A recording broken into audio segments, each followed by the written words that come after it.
What's up guys, my name is Sheriff and welcome to your very first JavaFX tutorial. And in this series we're going to be learning about JavaFX, which is a Java framework for creating desktop and Windows applications. So as you can see on this screen here, I have this red portion or this red application, and this is what we're going to be building in probably the next 3 or 4 episodes. Now this is going to be the first application we're going to be building, and it's going to be an introductory application, and this is because I want to first introduce you guys to the paradigm which JavaFX uses. So, and this is the paradigm. It is a stage. Now if you think of a real life stage, that is a stage where they act drama. So there's always a stage, and on the stage is the scene, and the scene is where the actors and all the props, that's where everything is going on, and the main drama. So the same thing happens with JavaFX. We have the stage, which is the window, and the scene, which is where all the nodes, that is all of these labels and texts and checkboxes and this text box and the buttons, where they interact with each other, and where the user can also interact with everything. So we're going to be building this simple application in probably the next 4 videos. And let me take you guys through the features of this application. So it's going to be displaying, or it's going to be showing us the features of stages and scenes and nodes.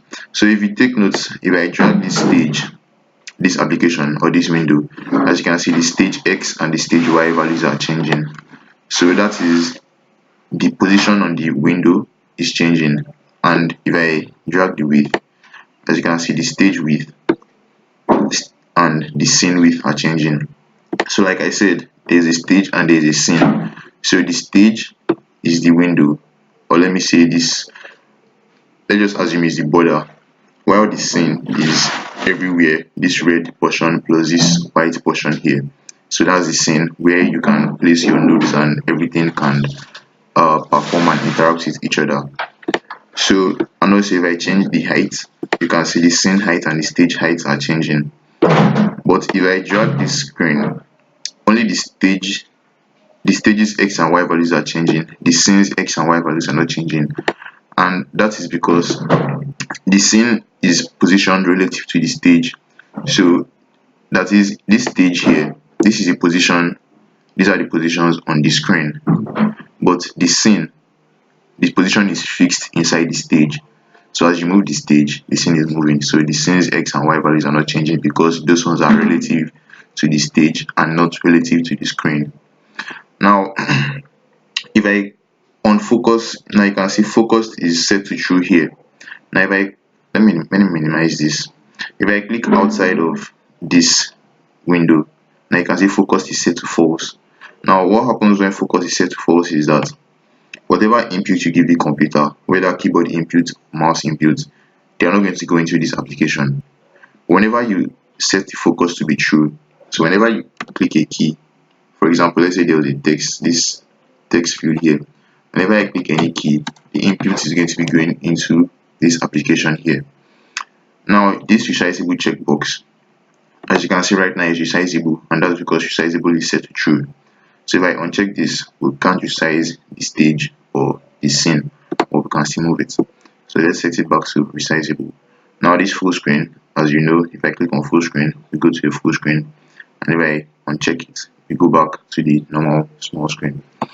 Now there's this stage title here. So every time I change the text inside this title, take note of this here. It has deleted also. So whenever you press anything inside here, the value is going to change here, and this is achieved through binding, and we're going to be seeing that whenever we're creating this application in the next couple of episodes. Now this toolbar button, let me open NetBeans again, and so that you can understand how the toolbar works better.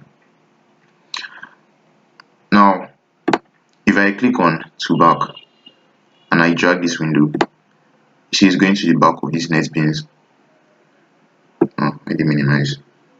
It's going to the back, but if I to back, goes to the back.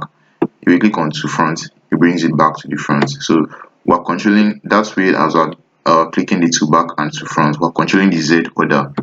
Now you know there's in three-dimensional space we have X, Y, Z. So X, Y, and the Z is the back and the front features. So that's the Z order. We're manipulating the Z order of the stage and the scene. And this close, of course, if I click on close, we're going to be closing the application. So this is what we're going to be building in the next couple of episodes. So you guys should stay tuned and don't forget to subscribe, and I'll see you guys in the next episode.